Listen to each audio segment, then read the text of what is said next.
আমাদের এই পৃথিবীর মানুষেরা বিভিন্ন জাতি, গোত্র ও সম্প্রদায়ে বিভক্ত।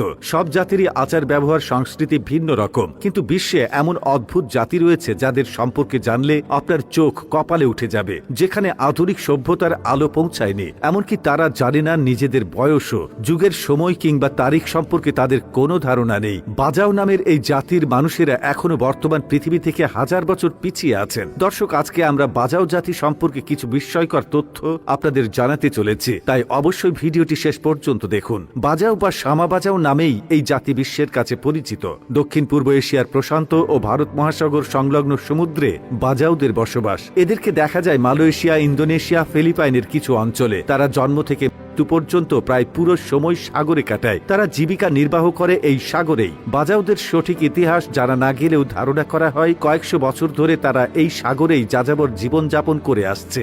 ইতিহাস ঘাটলে দেখা যায় এই জাতির মানুষ আদিনিবাস ছিল ফিলিপাইনের সোলু দ্বীপপুঞ্জ এবং ইন্দোনেশিয়ার মিন্দানাও দ্বীপপুঞ্জের আশেপাশে। সেখানে বহু বছর ধরে মরু বিদ্রোহীদের সঙ্গে সরকারের সংঘাতের ফলে এই জাতির মানুষরা বিভিন্ন দিকে ছড়িয়ে পড়তে বাধ্য হয়। বর্তমানে মালয়েশিয়া ও ইন্দোনেশিয়ার বর্নি উপকূলে রয়েছে এই জাতির বহু মানুষের বসবাস। মূলত পানির নিচে ডুব দিয়ে মাছ শিকার করাই বাজাওদের প্রধান জীবিকা। সবচেয়ে আশ্চর্যের বিষয় হচ্ছে এরা পানির নিচে কোনো রকম প্রযুক্তির সাহায্য ছাড়াই কাটিয়ে দিতে পারে 10 থেকে 13 মিনিট, যা পৃথিবীর অন্য কোনো মানুষের পক্ষে মোটেই সম্ভব নয়। এই জাতির বেশিরভাগ মানুষ শিকারী ডুব দিয়ে 65 ফুট পানির নিচে চলে যেতে পারে। এমনকি অনেকেরই ডুব দিয়ে পানির 230 ফুট নিচে চলে যাওয়ারও রেকর্ড রয়েছে। বাজাওদের শিশু সন্তানরা জন্মের পর হাঁটতে শেখার আগেই শিখে যায় সাঁতার কাটা আর পানিতে ভেসে থাকা। শৈশব থেকেই এই জাতির মানুষদের পানিতে ডুব দিয়ে মাছ শিকার করার প্রশিক্ষণ শুরু হয়ে যায়, আর মাত্র 8 বছর বয়সে সবাই পেশাদারি ডুবুরি ও মাছ